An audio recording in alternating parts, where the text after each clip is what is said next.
It was just a typical northern Ohio day. 32 degrees, feels like 19. We got a little bit of soap flakes falling out of the sky. I wouldn't call it snow, but anyway, just want to do a quick little look through the optic on this thing. Just picked it up a few days ago for grins. It was cheap. I'm more of a Trijicon Accupoint and ACOG guy myself, but figure, hey, reviews on this thing, people are liking it for a budget LPVO, so why not? Can't take money to the grave when you die, so may as well spend it and have some fun. Anyway, give a shout out to C_does on YouTube. He's got some of the best actual LPVO videos. I mean, I don't know what system he's using besides a tripod, but go check him out. Also check out Deltathirtyfour. They'll give you some just great info, great reticle views, a lot better than what I'm giving you. All I've got is a little iPhone, using the camera on it, holding it. So this ain't gonna be no top-notch best of the best. But anyway, like I said, again, reviewing this. Right now we're set on 1 power. Got the illumination, as you can see, set to 8. It's a brand new battery, relatively. Just got it out. But what we're gonna be looking at is one of my flannels. I wear a size XXL. You can see it out there. It's dark, just basically a forest green main shade with black, typical plaid pattern. But this is about as best I can zoom in with the iPhone. But you can see snow's starting to blow a little bit. It's windy. I'll try to keep this thing as steady as I can. Now, like I said, we're on setting number 1, or excuse me, we're on, 1X, and power illumination is set to 8.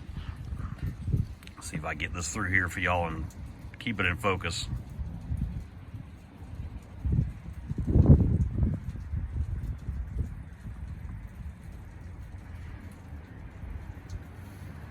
Yeah, eye relief on this thing, from my experience, is right at about 3.5 inches, but it's not bad. I mean, so far from what I've seen.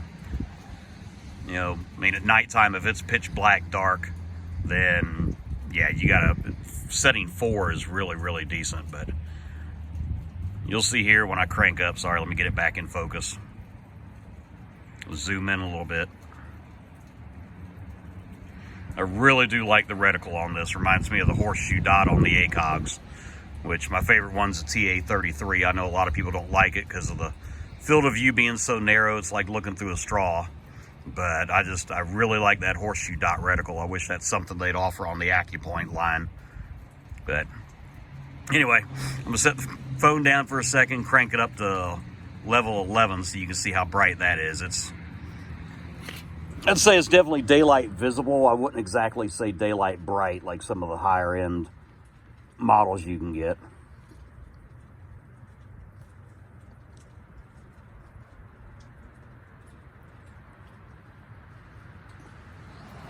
All right, there's 1X. Illumination is max setting of 11. Let me get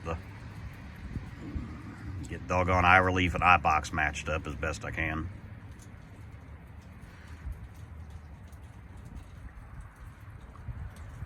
Yeah, that's max setting 11 on 1X.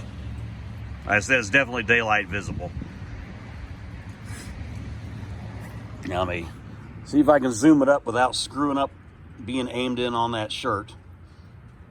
And take it all the way up to 6X and get it stabilized.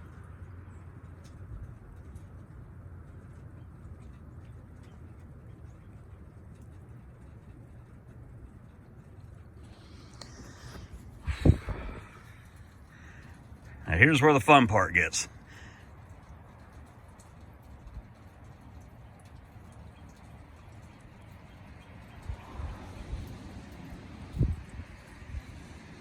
Yeah, the eye box on this is a little more touchy.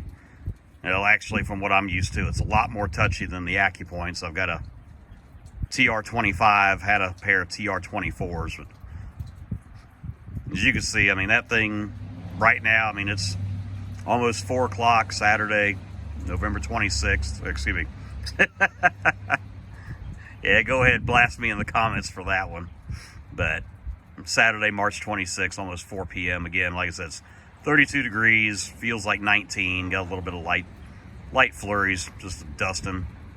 But anyway, figured y'all might want to see that. I'll try to get out here later. Looks like the sun's trying to break through also, but I'm going to keep that flannel hanging out there, and when we get closer to dusk, I'll get out here and give another video. But anyway, I'm going to cut this thing off, get the Accupoint set up, and then my TA33 I've got, just so y'all can see the difference. But as I said, for budget LPVO, it's not bad. Glass isn't all that. I mean, it just, you can only expect so much from a $300 optic. But you know, looking at this thing makes me want to check out like the primary arms SLX 1-8 with the ACSS.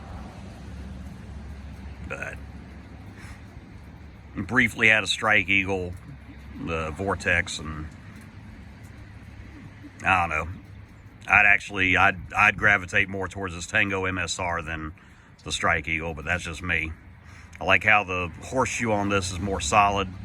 It's not broken up into 3 sections. But anyway, I'm going to shut this off so I get all the other stuff done and get them uploaded for y'all. Thanks.